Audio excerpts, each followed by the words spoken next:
Hey guys, welcome back to the channel. I'm Elrinth, the first boss, and today we're gonna take a look at how a Virtual Boy kiosk ended up in my apartment from Japan. So, in case many of you don't know, I collect Virtual Boy games, as the library of Virtual Boy games isn't super large, so it's actually possible to acquire every one of them. Except Virtual Bowling, that game seems to be super hard to find.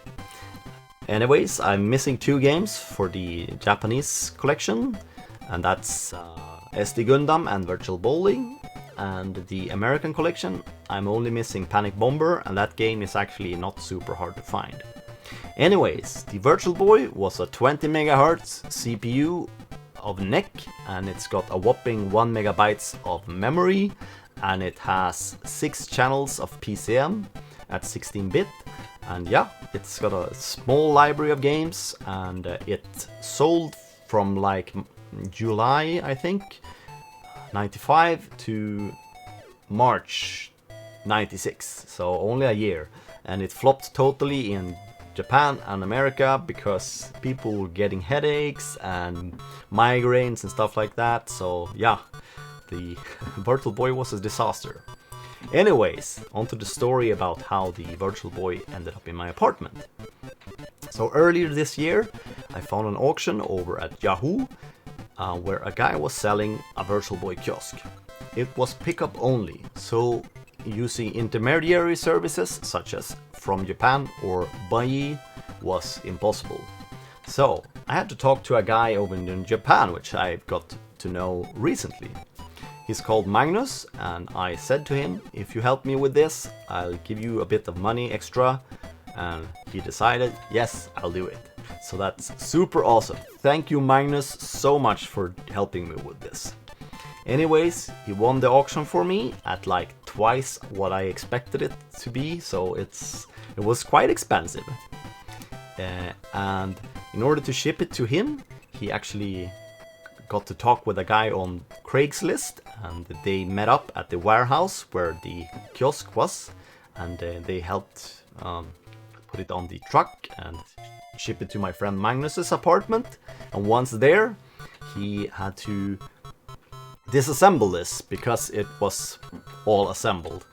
And once disassembled, Magnus realized that, oh, this is going to be very large, so he came up with the idea to saw off a metal piece behind this plastic part, which says Virtual Boy over here, and he cut that off, and my brother Stefan, thank you Stefan, helped me weld it together once it arrived here in Sweden. Anyways, the packages had to be sent at 2 pieces because they were still very large. One of the packages even was so large that when Magnus came into the office in Japan for Japan Post to send it, they were like, oh shit, that's going to be too large. And that's like the largest package we've ever sent overseas.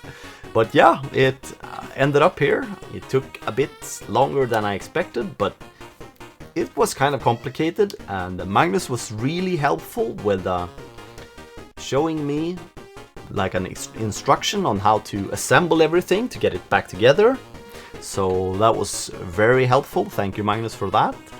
And yeah, so let's take a look at the Virtual Boy kiosk over here. So it's got 2 posters on the sides of the Virtual Boy kiosk, and on the right side it's got some of the games from the lineup, and at the top we've got Teleroboxer, and then we have Galactic Pinball, and then we have Mario's Tennis, and then we have Mario Clash, and finally we have Wario Land. So that was the game which actually came in the Virtual Boy kiosk when it arrived here. And on the left side we have a couple of headlines: visual, audio, control with 2L, and handy. I don't know, and it's a bunch of Japanese. I can't really read that. Anyways, it's got this really cool lamp in the top here saying Virtual Boy, and it's got mirrors inside of it, so if you look at it from different angles it shows a really cool effect. Pretty neat. The same as my X68000 light, so yeah, that's really cool. And the head visor over there can actually be adjusted, so kids can use this machine as well as grown-up adults.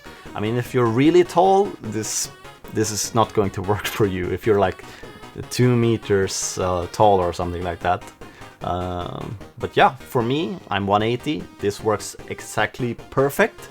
And I think the height of the whole machine is 170 or something like that meters. And yeah, I'm super happy with it. It works great. I'm just so happy to have this in my collection. And yeah, I'm just going to have to fill out the games now. And yeah, what do you guys think of the Virtual Boy machine? Have you seen a Virtual Boy machine before? So nowadays people can actually play this without getting migraines or headaches by using Virtual Tap. And that's a modification you can do to the machine in order to send it out to a HDTV or a CRT. So I've actually got one of my Virtual Boys modded for that. Anyways, I'm gonna play some games. See you guys next time. Bye!